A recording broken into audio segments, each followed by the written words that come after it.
नमस्कार. आपण पाहत आहात मायमाऊली मराठी समाचार आणि मी आहे शेख इस्माईल. वारकरी चालतो पायी पण त्याच्या मनात चालत असतो विठ्ठल. प्रत्येक पाऊल भक्तीचं, प्रत्येक श्वास नामस्मरणाचं आणि प्रत्येक आश्रू माऊलीच्या दर्शनाची ओढ सांगणारा असतो. आज बेला नगरीतील असाच एक भक्तिमय आणि ऐतिहासिक क्षण अनुभवायला मिळालं. बेला येथील श्री विठ्ठल रुक्मिणी मंदिरातून आज शेकडो भाविकांना सोबत घेत पंढरपूरकडे पालखी पदयात्रेला उत्साहात सुरुवात झाली आहे. पंढरीनाथ महाराज भोयर यांच्या मार्गदर्शनाखाली निघालेली ही दिंडी यंदा आपल्या 25व्या वर्षात प्रवेश करत आहे. 25 वर्षापूर्वी अवघे 10 ते 15 वारकरी या यात्रेत सहभागी होत होते, पण आज ही संख्या 100 पुढे गेली आहे. ही केवळ संख्या नाही, तर ह्या वाढत्या श्रद्धाची आणि विठ्ठल भक्तीचा जिवंत पुरावा आहे. टाळ, मदंग, वीणा, अभंग आणि ज्ञानोबा तुकाराम आणि जय जय रामकृष्ण हरी या गजराने बेला शहर दुमदुमहून गेले. पैसा माणसाला श्रीमंत बनवतो, पण वारी माणसाला संत बनवते. विठ्ठलाकडे जाणारा रस्ता पायाने चालायचा असतो, पण तो गाडायचा असतो श्रद्धेने.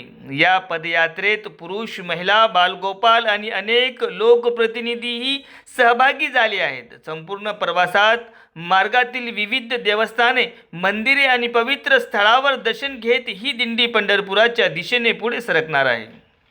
पंढरपुराचा विठ्ठल म्हणजे महाराष्ट्राच्या भक्ती परंपरेचा आत्मा.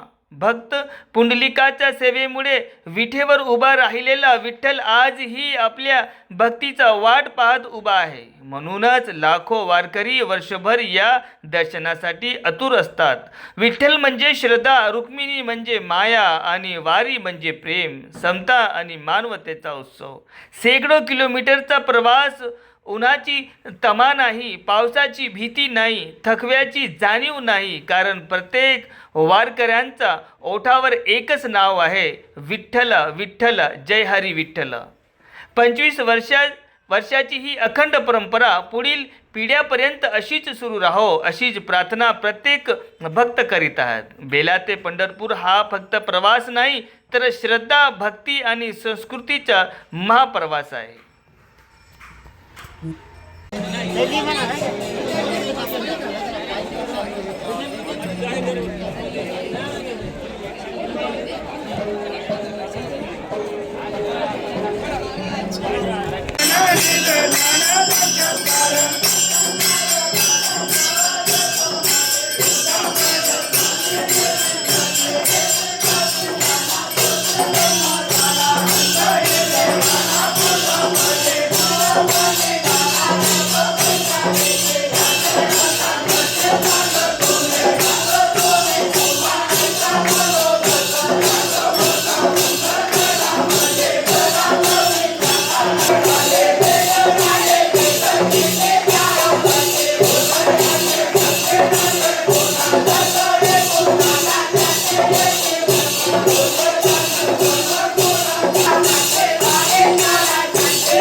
मारू किती बावितला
माई सांगत घर घरी चले करावी पंढरी तुवारी चले करावी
माऊलीची वार बाबाचा भूमिकाला दर महिन्याला 16 तारखेला अरे बाबाचं रूप बाबाची पालखी चाली पुन्हा पावसात बघा पुन्हा पावसात चालू जगलात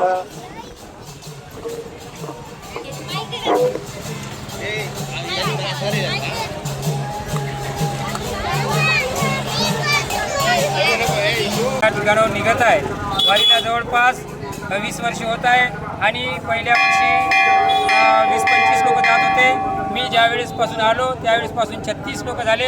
आता जवळपास 100-150 लोकांची वारी या ठिकाणी होत आहे आणि सर्व पंढरनाथ भोयर वारीचे प्रमुख ते सर्व स्वखर्चानं सर्व भक्तांचं सांभाळून या ठिकाणून वारी निवारण पंढरपूर क्षेत्र नेत आहे. विशेष म्हणजे या ठिकाणी सर्वांचे सर्वाकरिता वाडे म्हण लोक अति राहती प्रसन्न ऐसी आहे ही वारी.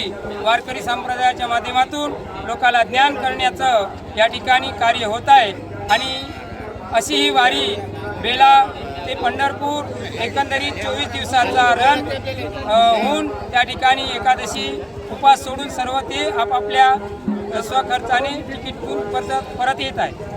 5 जुलै 2026 आषाढी वारी पंढरपूर येथे प्रस्थान करीत आहे. ही सतत पायवारी 24 दिवसाची आहे. या पायवारीच्या माध्यमातून सर्व समाज एकत्र होऊन पंढरी संत संप्रदाय हा विषय न ठेवता सर्व पंढरीचे वारकरी या नातेने सर्वजण एकत्र मिळून आज 5 जुलै आजपासून पंढरपूर प्रस्थान होत आहे. पंढरपूर येथे श्री विठ्ठल माऊली जगाची नियंती हिच्या दर्शनासाठी सर्व पायवारी हे लोक जात आहे. पायवारीमध्ये कितीतरी लाखो लोकांची संख्या जात असतात. त्यामध्ये स्वतःच्या स्वखर्चाने आणि आपल्या श्रमाने सर्व वारकरी विठ्ठलाच्या दर्शनाला जात असतात. ही आषाढी वारी आहे आणि या वारीमध्ये अनंत जन्माचे केलेले पाप त्या वारीच्या माध्यमातून नष्ट होतात अशी सर्व संप्रदाय भक्तांची मनोभावना आहे आणि त्या भावनेनुसारच सर्व लोक पायवारीसाठी आज आलेले आहेत.